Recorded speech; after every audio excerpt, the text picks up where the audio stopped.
বিশ্ববন্ধু এবং রার বাংলা থেকে সম্বর্ধিত বিশেষ ক্ষমতা সম্পন্ন নৃত্যশিল্পী অঙ্কনা চ্যাটার্জিকে এবং অমরচাঁদ কুণ্ডুকে সম্বর্ধনা দেওয়া হয়। একদিকে অসামান্য নৃত্যশিল্পী অঙ্কনা চ্যাটার্জি, অপরদিকে জীবদ্দশাতেই সকলের কাছে অমর গাথা সমাজসেবী নামেও অমর চাঁদ উদ্ভাসিত।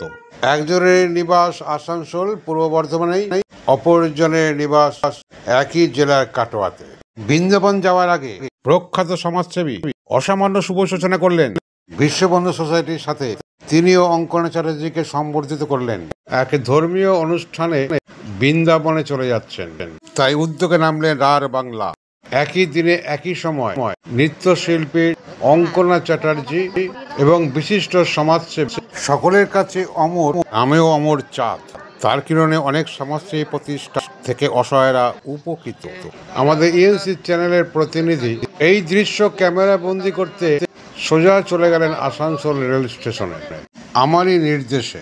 কারণ আমি ইএনসি নিউজ বাংলার চিফ এডিটর এবং এই বিশ্ববন্ধু সোসাইটিরও চেয়ারম্যান হিসাবে পূর্ব বর্ধমানের সাংবাদিক কাজল দাস সিংহকে এই দায়িত্ব দেওয়া হলো এবং তিনি সত্যিই সেই দায়িত্ব পূর্ণাঙ্গভাবে সম্পূর্ণতায় নিয়ে আসে। মাত্র 48 ঘন্টার নোটিশে বৃন্দাবন যাওয়ার ঠিক পূর্বে ট্রেন ধরার মুহূর্তে দেখুন অমরচাঁদ কুণ্ডু মহাশয়কে এবং নৃত্যশিল্পীকে সম্বর্ধিত করা হচ্ছে।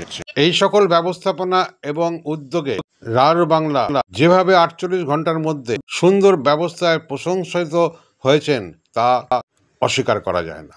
সঞ্জয় সেনের পক্ষ থেকে আমি চ্যানেলের একজন প্রেস রিপোর্টার, ওখান থেকেই আমি তুলে দিলাম এই সংবর্ধনা দাদার হাতে। নমস্কার, শুভেচ্ছা, ভালোবাসা জানাই। এই যে এরা ভেবেছে এই অঙ্কনা চ্যাটার্জিকে যে সম্মাননা দিল বা অমরচাঁদ সম্মাননা পেল, ও আরও বড় হোক। আমি ভগবানের কাছে প্রার্থনা করবো যেন ও যেন আরও বড় হতে পারে, সমাজে যেন প্রতিষ্ঠিত হতে পারে, এবং এটা সকলেরই দেখা দরকার। আমরা সকলেই ওর পাশে থাকবেন, ও যেন সমাজে যেন প্রতিষ্ঠিত হয়ে আরও বড় হয়। বৌদির কাছে দু এক কথা শুনি, অঙ্কনার জন্য একটু আশীর্বাদ। অঙ্কনা চ্যাটার্জি ও যেন আরো সুন্দরভাবে আরো শিল্পী, খুব বড় শিল্পী হতে পারে বা নিজে প্রতিষ্ঠিত হতে পারে, এইটাই কামনা করি ভগবানের কাছে। নৃত্যশিল্পীকে আজকে দাদা এটা সংবর্ধিত করার কথা ছিল জাজিগ্রামে দাদার জন্মদিনে, কিন্তু ওকে নিয়ে যাওয়া আমাদের পক্ষে একটু অসম্ভব ছিল। যার দরুন দাদা বললো যে বৃন্দাবন যাওয়ার পথে এই শুভ কাজটা দাদা করে যাবে। দাদা এবং বৌদির হাত দিয়ে আমরা আজকে আমাদের ছোট্ট অঙ্কনার হাতে স্মারক সম্মাননা তুলে দেবো অমর জ্যোতির পক্ষ থেকে অমর জ্যোতি পুরস্কার। তোমার নাম? আমার নাম অঙ্কনা চ্যাটার্জি। তুমি কি করো? আমি ডান্স করি। আচ্ছা, কতদিন থেকে ডান্স করছো তুমি? অনেক দিন থেকে। আচ্ছা, তুমি ডান্স কোথায় শিখেছো? আমি রবীন্দ্র চর্চা থেকে। রবীন্দ্র চর্চা থেকে। তো তোমার ডান্স করতে ভালো লাগে? হ্যাঁ। পড়াশোনা করেছো তুমি? হ্যাঁ। তোমার নামটা কি বললে? অঙ্কনা। পুরো নাম বলো। চ্যাটার্জি। অঙ্কনা। পড়াশোনা কত দূর করেছো? 12 থেকে।